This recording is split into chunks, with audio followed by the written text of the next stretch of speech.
ناوی خوای گەورە و میێرەبان سەرەتا بە ناوی ڕێکخراوی داکۆکەوە بە خێراتنی سەرجەمتانەکەین و سوپاسی ماندووبوونتانەکەین. ئەوەی ئیمڕۆ ئێمە لێرە خر کردوتەوە بەرز ڕاگرتنی یادی هەفتەی شوبات و شەهیدانی هەفتەی شوبات و ڕۆژانی دواییە و سەرەتا بۆ ڕێزلێنان لە شەهیدانی هەفتەی شوبات و ڕۆژانی دوایی و سەرجەم شەهیدانی قەڵەم و ئازادی دەقیقەیەک وەستان بە بێدەنگی دەوەستین.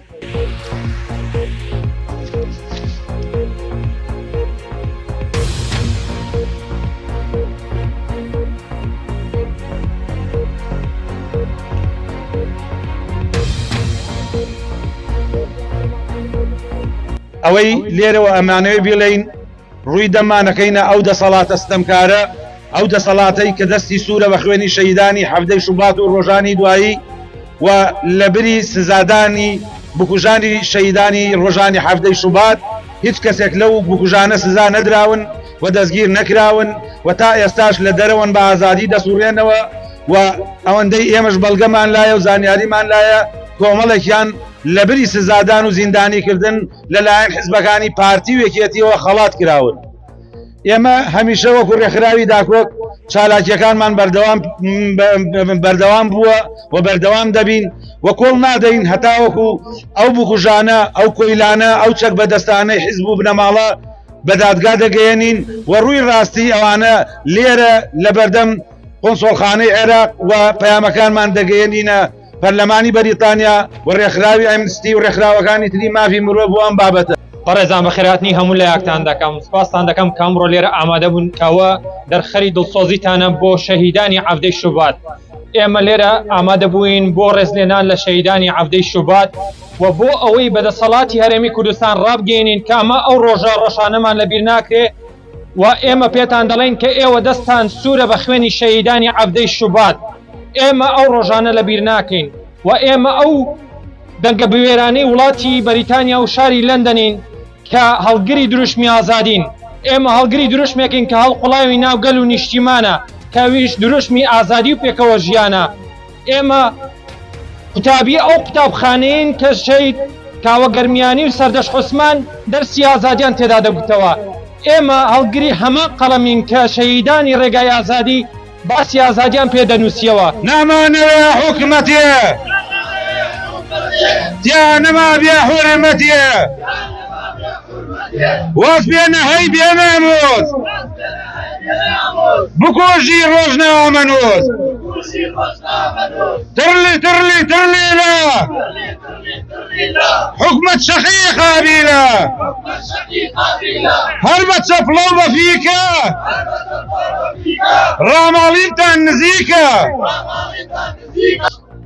ئەمڕۆ بەداخەوە ئەمڕۆ ڕووداوێک و مەرگەساتێکی تری مێژووی پڕ لە تاوان لێرە کۆمان دەکاتەوە، ئەویش ساڵیادی هەفتەی شوباتە کە وەکو پەڵەیەکی ڕەش بە ناوچاوانی دەسەڵاتی یەکێتی و پارتیەوە ئەمێنێتەوە.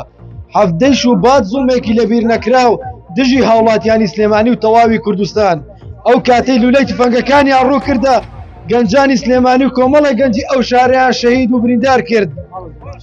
تا ئەم ساتەش هیچ بەرپرسێک نەدادگایی کراوە و نە هیچ کەسێک سزا دراوە. خەڵکی کوردستان هەرگیزە و هەرگیز لە تاوانەکانی هەفتەی شوبات خۆش نابێ.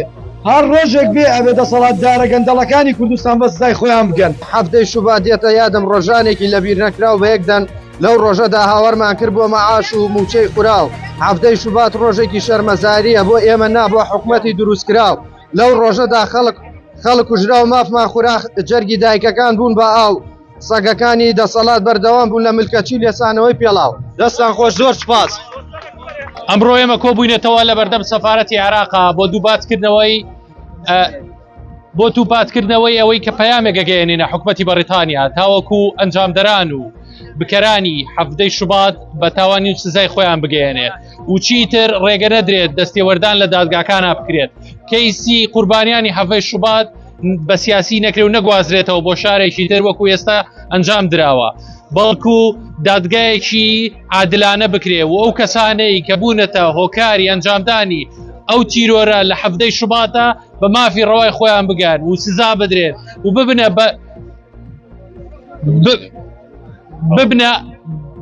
ببنە نمونەیەک بۆ هەموو کەسایەتیەکانی تر لە حکومەتی هەرێمی کوردستانە یاخود لە عێراقدا تاوەکو هیچ کردەوەیەکی تری تیرۆریسی ئەنجام نەدەن بەرامبەر بە هاوڵاتیانی مەدەنی و لێرەشەوە دووپاتی دەکەینەوە کە پشگیری تەواوی خۆمان بۆ مافەڕەواکانی مامۆستایان دووپات دەکەینەوە و داواکارین لێیان کە بەردەوام بن لە خۆپیشاندانە مەدەنیەکانیان تاوەکو بە مافی ڕەوای خۆیان نەگەن بە هیچ شێوەیەک نەوەستن تاوەکو حکومەتی کاربڕێکەری ئێستا مافەکانیان پێدەدات.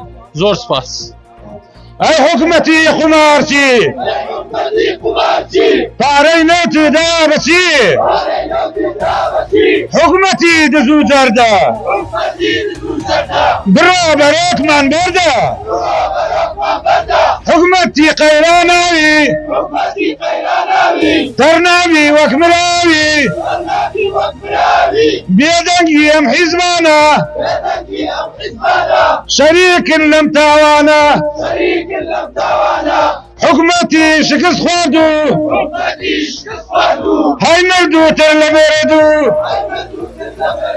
ئێوە پیاوی بێگانن دایم لە قومارخانن غاز و نەوتی کوردستان بۆ کوێتان برد مافیاکان ئەی حکومەتی هەر بێنە پارەی نەوتت دەربێنە مامۆستا ئاشتی غازە دەسەڵات دز و فێڵبازە نامانەوە حکومەتێ تیانەما بێ حورمەتێ وەز بێنە هەی بێنامۆت بکوژی ڕۆژنامەنوت هەر بە چەپڵە و بەفیکە ڕامەڵیتان نزیکە